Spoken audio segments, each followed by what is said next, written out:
नमस्कार जी, मैं मंजू। आज मैं आपको एक बहुत ही खूबसूरत plant evergreen tropical perennial plant के बारे में बात करूंगी, जिसका कि नाम पीलिया है और भी कई नामों से जाना जाता है। तो इस प्लांट के बारे में कई मेरे भाई बहनों ने कहा कि इस पे वीडियो बनाया जाए। तो चूँकि ये एक ट्रॉपिकल प्लांट है और डायरेक्ट सनलाइट से इसे बचाना है, तेज़ गर्मी और जो ज़्यादा सूखी हवाएं होती हैं उनसे भी इसे बचाना है। तो मेरे यहाँ कल का टेम्परेचर 43 डिग्री था और फिर मैं इसे अब नीचे लेके आई हूँ। तो विंटर के टाइम मैंने इसे टेरेस पे हल्की धूप सुबह की मिलती थी, उसमें ये बहुत अच्छे से चल रहा था।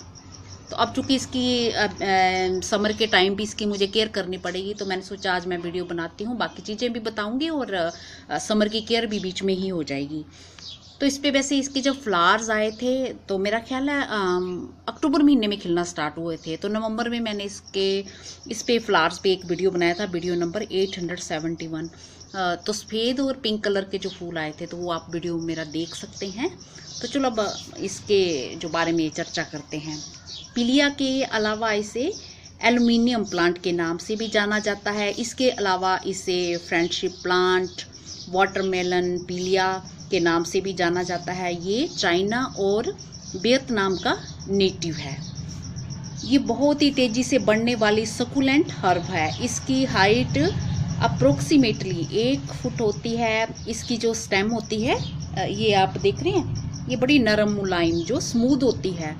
और ये कलर जो इसका है हल्का सा जो जैसे ब्राउन कलर, बिल्कुल नहीं ऐसे ग्रीन और थोड़ा सा ब्राउन, इस टाइप का होता है इसका।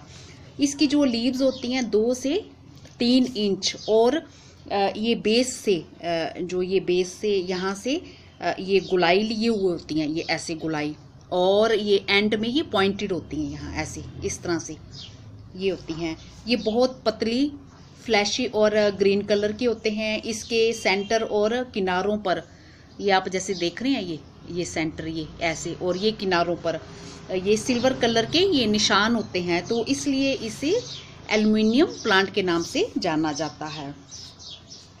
तो इसके ऊपर जैसे कि मैंने अभी पहले आपको बताया कि फूल जो गुच्छों के रूप में आते हैं, और वो वीडियो आप देख सकते हैं 871। तो किस तरह से, तो नीचे से वो खिलना शुरू होते हैं, ये स्टेम से नीचे से लगते हैं और ये ऊपर तक ये आते रहते हैं फूल, बहुत ही जो कि ये खूबसूरत लगते हैं देखने में और लंबे टाइम तक बने रहते हैं। तो दिसंबर के एंड में मैंने इसके फूल उतारे थे। अक्टूबर में आना स्टार्ट हुए थे पूरे नवंबर में, और दिसंबर एंड में जब मैंने हटाए, तो जब इसके फ्लावर्स आते हैं उस टाइम क्या होता है कि इस प्लांट की जो ग्रोथ है वो रुक जाती है। पर जब आप इसके फूल हटा देते हैं, मैंने दिसंबर एंड में फूल हटा दिए थे, तो फिर से इसकी न्यू ग्रोथ होने लगी थी। तो कई वे मेरे भाई बहन कहते हैं कि विंटर में इसकी ग्रोथ होती नहीं है, पर मैंने देखा कि दिसंबर एंड में मेरे प्लांट की जो न्यू ग्रोथ होने लग पड़ी थी। इसकी और प्रोपगेशन इसकी कैसी होती है, इसे स्टेम कटिंग से मार्च, अप्रैल और जुलाई, अगस्त में लगाया जाता है। जैसे ये ऊपर की थोड़ी सी ये कटिंग आप ले लो, यहाँ से कट कर लो और हल्की मॉइस्ट मिट्टी में इसे दबाना है, तो फिर ये इसकी जो ग्रोथ है वो जड़ें, इसकी रूट्स बनना स्टार्ट हो जाती हैं। बस इस तरह से आपने प्रोपगेशन करनी है। और जो इसे मिट्टी कैसे चाहिए, मिट्टी जो इसे पसंद है वो सैंडी लोम सॉइल, और एक हिस्सा लीफ मोल्ड उसमें मिला लें तो बढ़िया रहता है।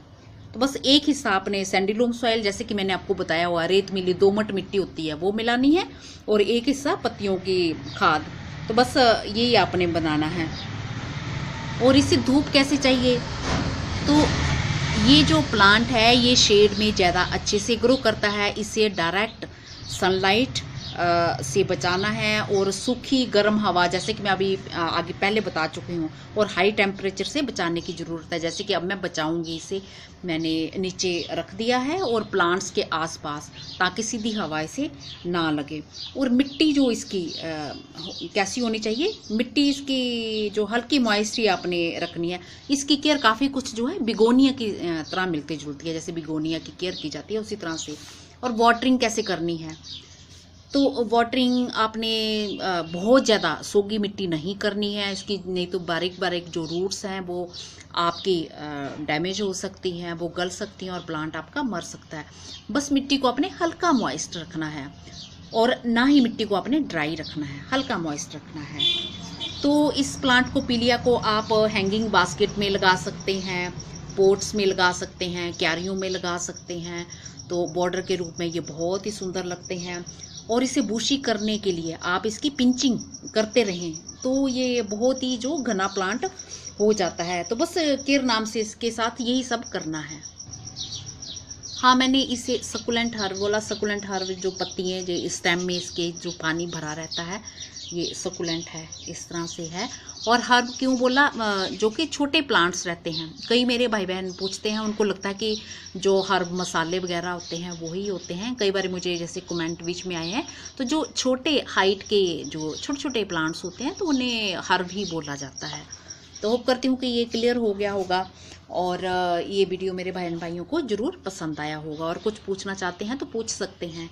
तो बस अगर आप कोई फर्टिलाइज़र वगैरह देना चाहते हैं, जैसे इसकी तो ग्रोथ अभी भी हो रही है, अच्छी ग्रोथ हो रही है, तो मैं जब एक बारी मिट्टी अच्छे से बनाती हूँ, ग्रोथ अच्छे से हो रही हो, तो मैं फिर बार बार फर्टिलाइज़र नहीं देती हूँ। जब मुझे लगता है ज़रूरत है तो आप पत्तियों की खाद को, जैसे घर में बनी ऑर्गेनिक चीज़ें बनाते हो, तो फिर वो आप दे सकते हैं। लिक्विड फर्टिलाइज़र इसको दे सकते हैं।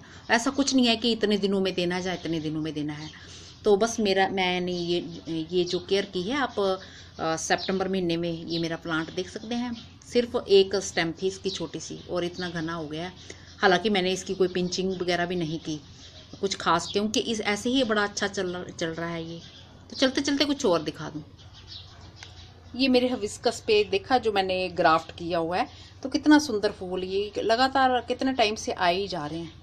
तो ये जो मदर प्लांट का ये फूल है और ये है, और ये और मैंने फूल इसका किया था, तो एक दिन पहले भी खिला था। इतना बड़ी बट बहुत बड़े साइज़ का फूल, रेड कलर का ही है, पर बीच में थोड़ा हल्का वाइट कलर का भी है। तो मैं उस दिन दिखा नहीं पाई थी। अगर किसी टाइम मैं वीडियो बनाऊंगी, ये फूल खिला होगा तो मैं फिर आपको ज़रूर दिखाऊंगी। तो अब ये प्लांट देखिए मेरा कितना हरा भरा हो गया है। इसे थोड़ी छाया मिल रही है। तो ये जो पुरानी वाली पत्तियाँ हैं इसकी, ये इस टाइप से, तो अब ये बिल्कुल ग्रीन ऐसे होने लगा है, इस तरह से हो गया। तो आप जब मैंने ग्राफ्ट किया था विंटर के टाइम, जहाँ बरसात के टाइम देख लें, तो आप इस पर खूब सारी ग्राफ्टिंग कर सकते हैं। तो एक ही प्लांट पे आप तरह तरह के फ्लावर्स पा सकते हैं। तो आप इसे छोटे छोटे पोट में भी लगा सकते हैं। तो मैंने ये बिल्कुल छोटे जैसे पोट में लगाया हुआ है। तो ये बहुत फैल गया है, ये लंबा जैसा हो गया है। तो मैं अब इसे हैंगिंग पोट अगर मैं बनाऊंगी कोई, तो मैं उसमें भी इसे लगाना पसंद करूंगी। नमस्ते जी, शुक्रिया।